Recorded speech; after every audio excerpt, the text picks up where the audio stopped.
What is going on, guys? DJ has here, collectivekicks.com. Wanted to bring you guys a detailed look and review of the brand new Nike Air VaporMax Flyknit that you can see right here. I wanted to let you guys know my thoughts on the shoe and whether or not it's worth purchasing the shoe or not.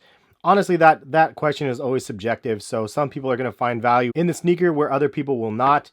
Some people will like the aesthetic look of the shoe, other people will not. So I know that's just the way it goes, and I'll give you guys my 2 cents on my thoughts on the shoe. I also have a couple other pairs of sneakers out here for comparative purposes, so hopefully you guys find this video insightful. If you guys do like the video, subscribe and hit that thumbs up button. Let's go ahead and get into the review. First things first, let's go ahead and start off with the box. So the top of the box has a Nike swoosh with a metallic sort of iridescent swoosh and a metallic trailing line pattern, dot pattern all over the upper.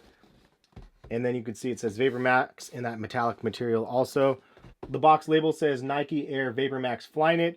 Price is $190 on the box. This is a pure platinum university red colorway for the Air Max Day release, and I was lucky enough to get my pair on sneakers. Did you guys get a pair of these or not from that launch? I don't know how limited this one was, but it seems to be much more limited than the platinum ones that released.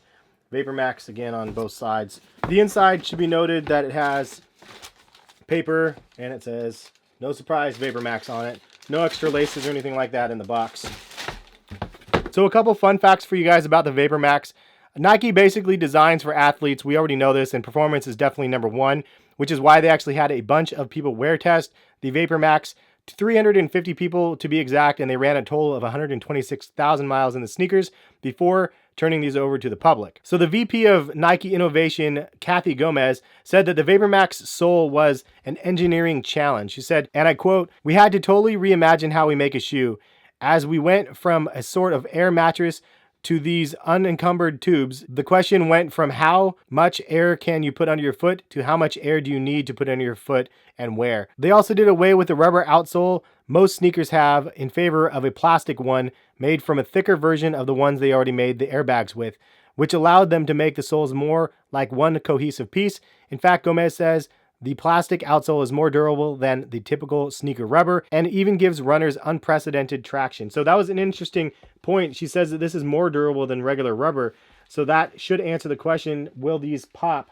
I think that they will if you step on a tack, but it says they're very durable. So I think that is a good thing to hear. So the upper is actually made of one piece of Flyknit fabric. They also said while the ultra lightweight knit may seem to contrast the bulkier sole, the upper sits comfortably atop it thanks to what Gomez calls the swept pitch edges, which curves around the sides of the plastic forebed. If we change the sole a millimeter, it would have thrown everything off, she says. In the end, all the tweaking and attention to details means that two parts actually look like they're in harmony. So they said that the VaporMax sole mold is composed of over 39,000 components, making it more complicated than a high-powered car engine. I don't see 39,000 components in this, so I don't know where they're getting these numbers from, but that is what they said. They also said it took approximately 15 different tries to get the shoe perfect since the material is fused directly to the airbag. Obviously, as a result, the sneaker is light, extremely responsive, and extraordinarily flexible. As you can see here, it is very, very flexible.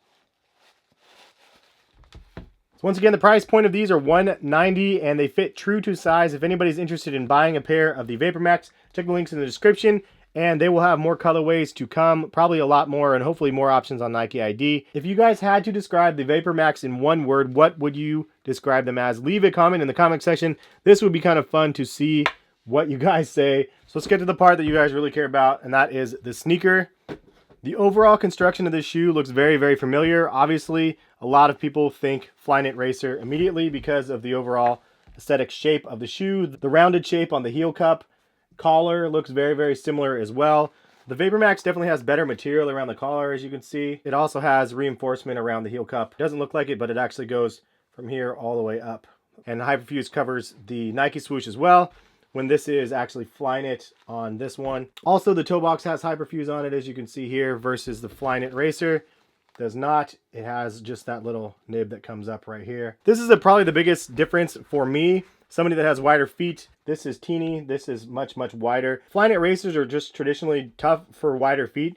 I had to go size 10 usually instead of a 9.5. I go true to size on the VaporMax because it fits true to size. The Flyknit material is definitely different. You could see the Flyknit on here, the perforation is much more significant all over in that toe box area, which I like that, versus here it's just in that little spot. Honestly, these are very breathable no matter what, so it's just don't be fooled by the pattern. You can see the fly wire comes up, the VaporMax, and it loops around, and you can see the double loops on here. So to give you guys a close comparison to the Nike Flyknit Max, as you can see right here. So here's a side-by-side look at the previous Air Max to the VaporMax. Overall thickness of the air bubbles, and the shoes are way heavier for the Flyknit version and the regular versions of this. These are heavy as heck in comparison to these. These are very light. You don't need a lot of perforation on here because these are super breathable no matter what. But here they have the perforation that we know from like other running shoes. You can see the fly wire right here. And then they had the Flyknit with the swoosh. So it's kind of interesting that they actually did the Hyperfuse swoosh here instead of just integrating it in the shoe. I'm sure they could just do both if they wanted to. So you have the reinforcements on this one with the Hyperfuse versus this one you don't really have that. But there's definitely reinforced material around the heel cup. It's a really simple design, but it still has some Hyperfuse on the back and whatnot. But then you have this crazy air unit, and this air unit is the revamped version of Nike Air for the VaporMax, and I'm curious to see what they're actually going to be using this for, if they're going to use this on other models as well, because this is like the new flagship Nike Air unit that they have. And so what they did differently with this model from the previous model, as you can see here, this has a foam midsole above the air unit, and then it has a huge sole attached to the air unit. This is the lightest Air Max they've ever made because it's just one giant air unit.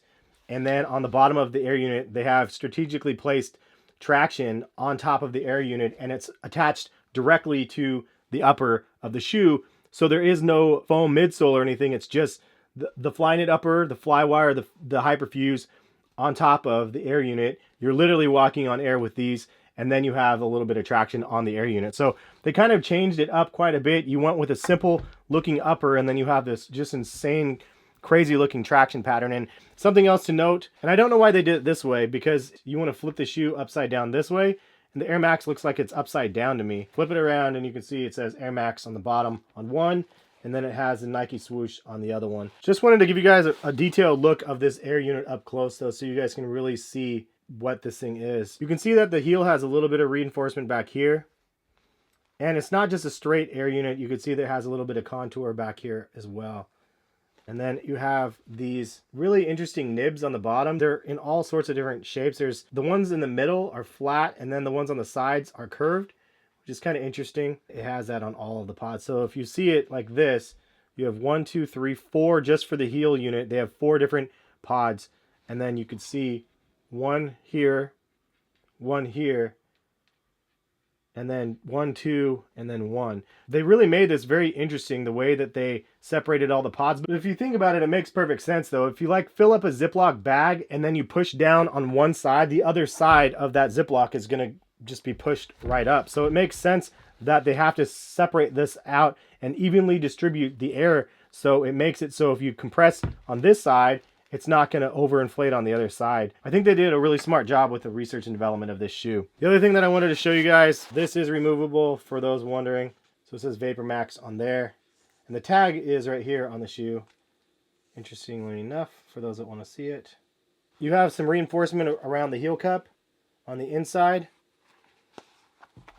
and then just a regular stitching in the Flyknit on the inside. So pretty minimal. The other thing that was really huge that I wanted to show you guys that I don't think anybody has mentioned, the most annoying part of the Flyknit Racer is that this tongue would just lean over to the side, but this tongue is attached from here down on both sides. Usually I hate attached tongues, but in this case, because they attached it and then left part of it free, it actually is just, it's really dope. But I really like the fact that they made an improvement on this, and you can see the detached tongue, and they made the improvement and actually attached this up here. It makes it easier to put on your feet, makes it easier to take off, and overall I like that aesthetic change for the better. So the big question though, is it worth your money? And that's the hard part, because it's going to be a split decision. It's such an aggressive design that if you're not future thinking or thinking futuristically, this is definitely not something that a normal person is going to put on and think that they're going to look cool. For myself personally, like, I absolutely love the look.